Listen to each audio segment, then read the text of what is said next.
mungkin kita bisa tanya ke Pak Menteri, karena nyun sewu ya, kalau pakai teori di kami ya, kalau urusannya itu capres A, capres B, berarti kan cuma 2 titik, berarti cuma 1 garis.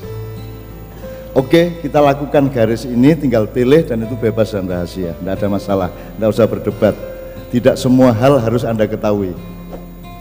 Jangan dipikir Anda harus tahu semuanya, enggak.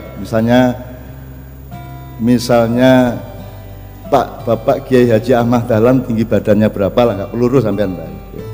Masuk sampean cari wetone apa sampean yo karo. Gitu kan. Jadi tidak semua hal harus Anda tahu. Nabi Adam punya pusar apa tidak?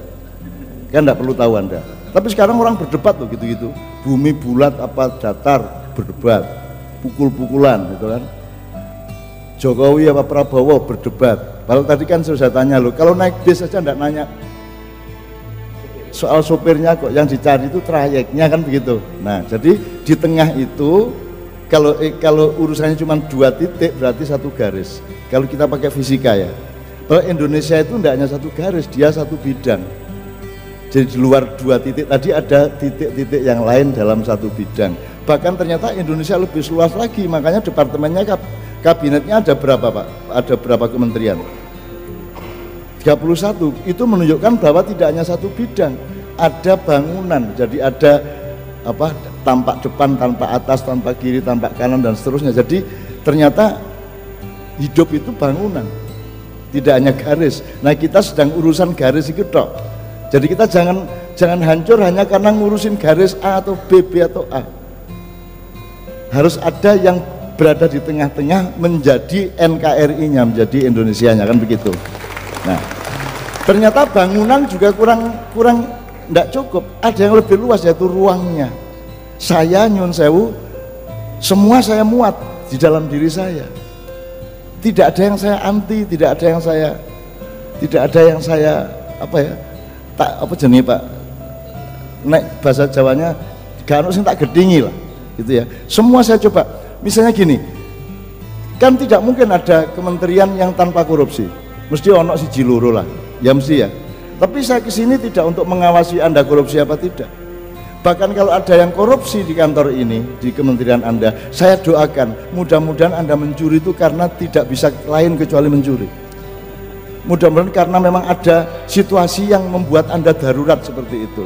Dan saya doakan Anda dosanya tidak gede-gede amat sehingga Allah akan mengampuni dosa Anda, gitu loh. Andai kan ada, artinya saya tidak mengutuk-ngutuk orang yang mencuri. Setiap orang yang ketangkap KPK, kalau saya kenal baik sama dia, saya kasih WA atau SMS, selamat, congratulations, saya bilang gitu.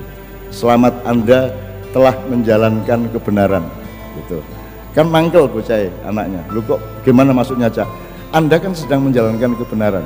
Orang salah dihukum sama dengan benar, ya toh?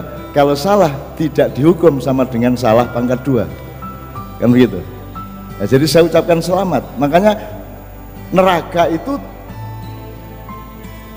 membuat neraka itu sebuah tingkat kebenaran yang luar biasa. Kalau tidak ada neraka, Anda tidak akan bisa di surga. Bayangin sekarang kalau Anda berkelakuan buruk mau 5 terus masuk surga, kan tidak enak dewe toh. Gak cocok, makanya harus ada neraka karena kita butuh menghukum diri kita sendiri.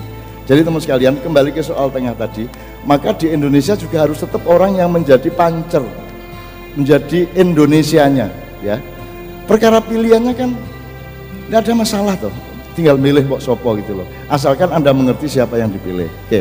Nah, memang sukar kalau di tengah-tengah, saya di tengah-tengah teman-teman sekalian, saya harus menerima semua. Pak Ma'ruf Amin saya terima, ya toh. Semua dari pihak yang satunya juga datang saya terima. Dulu Anies saya terima, Ahok nggak datang ya saya nggak bisa nerima, dia nggak datang, kan gitu. Kan gitu. Maka tapi Anies datang ketiga kalinya saya bilang, Nis, kowe nek rene mbok karo Ahok, gitu loh. Sip nek karo Ahok. Makanya ketika Pilgub di Jatim semuanya saya kumpulkan, Saiful dan Putih sebelah kanan saya, kemudian Mbak Khofifah sama Emil di sebelah kiri saya. Akhirnya karena kan saya tidak mungkin ngerangkul Saiful terus ngerangkul Khofifah, kan ini ada halangan budaya dan aurat ya Pak ya. Akhirnya saya distribusi, saya bikin integralitas baru, Saiful di sebelah sini, Emil sebelah sini, terus Saiful Emil sebelah kanan saya, Khofifah sama Putih sebelah kiri saya, mereka rangkulan akhirnya gitu loh. Dan pemilu Pilgub aman 100%, ada gambar itu aman 100%, paginya tidak ada apapun yang membahayakan. Harus ada yang seperti itu. Terus saya harus di panggung kan bingung, ki Cak Nun cenderung nang sapa ya, cenderung kan gitu, cenderung ke siapa? Sedikit pun saya tidak memberikan kecenderungan apapun, kan bebas dan rahasia toh Pak. Bebas kok ribut, ya sakar-karpe milih sopo, dan rahasia kok, kenapa harus ngomong, kenapa harus berdebat, kenapa harus medsos? Makanya saya tidak punya medsos Bapak-bapak sekalian. Kalau ada nama saya di Facebook, di Instagram, itu bukan saya, itu mungkin orang yang mencintai saya atau orang yang membenci saya atau orang yang memanipulasi saya, monggo sakar-karpe. Dan saya tidak ada masalah dengan semua manipulasi tentang saya. Kalau sampean melihat saya dipotong-potong kalimat saya untuk nyerang Jokowi, untuk nyerang Prabowo, sak piturute sak karepmu, nek gue percaya mate dhewe, nek gak percaya ya takon aku, kan begitu.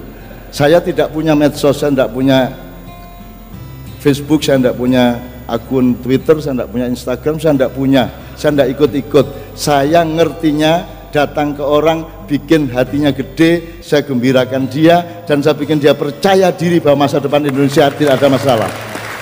Itu ya. Susahnya adalah kita disalahpahami kalau di tengah-tengah, ibarat Katulistiwa. Kalau kita tinggal di Katulistiwa, orang kutub selatan mana di sini ya? Ini selatan utara gitu ya. Yus gak apa-apa wis. Kalau kita di Katulistiwa, orang di kutub selatan menganggap atau tampak kita pada dia tampak sebagai orang utara, betul tak? Kalau dari kutub utara kita tampak sebagai orang selatan. Memang begitu, tidak enak. Makanya burung kakak bundar kan gitu. Hinggap tinggal 3 kan gitu. Memang tidak enak di tengah. Tapi Rasulullah mengatakan khairul umuri awsatuha, sebaik-baik perkara adalah kalau menjadi penyeimbang di tengah segala macam keadaan. Dan saya kira pendidikan adalah sila kedua, dan urusan keseimbangan sumurnya mestinya di Kemendiknas. Kemendikbud. Aduh, soalnya ganti-ganti terus itu loh. Sampai bingung aku. Ya pokoknya Kemendikbud ya. Menurut saya karena di sini kan ini pendidikan kan tidak menyempit hanya menjadi sekolah. Pendidikan jauh lebih luas dari sekolah. Bahkan pendidikan tidak bisa dipersempit hanya menjadi buku, huruf-huruf dan kalimat. Dia lebih luas dari itu. Bahkan juga tidak ada jam-jam atau waktu belajar, karena setiap detik dalam kehidupan adalah belajar, minal mahdi ilal lahdi. Jadi saya kira Diknas, Dikbud, meskipun tugasnya formal untuk urusan kurikulum, sekolah, universitas, PAUD dan seterusnya, tetapi harus punya divisi yang sifatnya software, yang sifatnya universal, filosofis, untuk menjaga supaya seluruh perjalanan kurikulum kita tidak dikooptasi oleh kesempitan-kesempitan, karena penyakit kita sekarang nomor 1 adalah kesempitan. Ya contohnya tadi Pak, agama disempitkan menjadi identitas. Kok identitas gimana? Sekarang saya tanya, banyak ustadz mengatakan Amerika negara kafir, gitu? Negara kafir. Terus kalau ada orang Islam di sana nyuri, terus dikejar oleh polisi, saya tanya, ini orang kafir ngejar orang muslim apa orang muslim ngejar orang kafir? Nah pertanyaannya adalah, kafir dan muslim itu kata benda apa kata kerja? Identitas atau perilaku? Hardware apa software? Casing apa isinya? Kan begitu.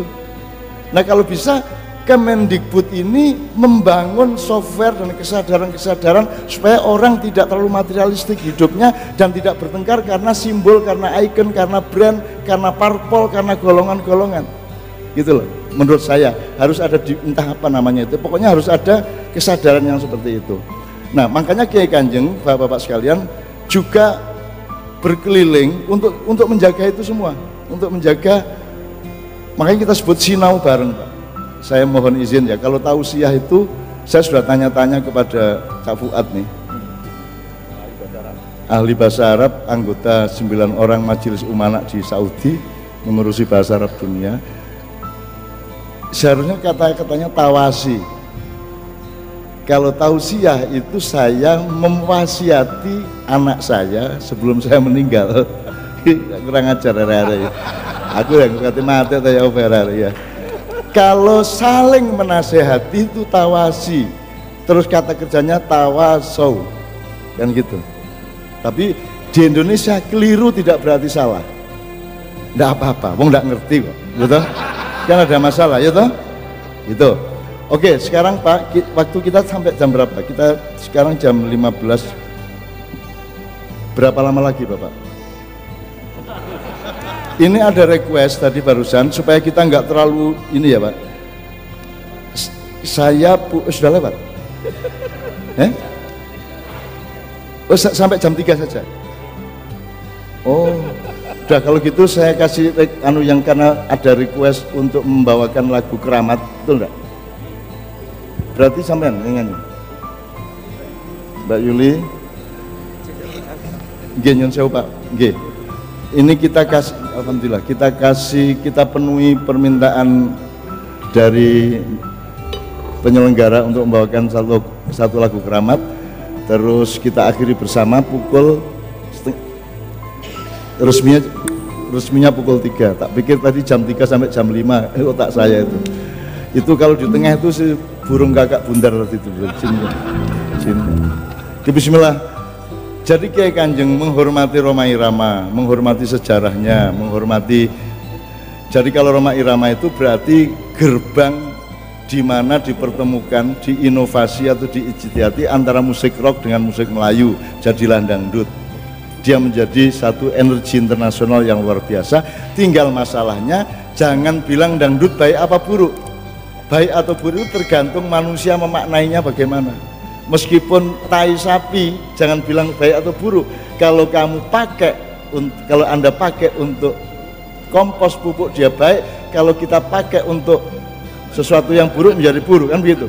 Jadi demikian juga lagu, demikian juga acara apapun saja, tidak tergantung kepada benda atau peristiwanya, tapi tergantung bagaimana kita memaknainya.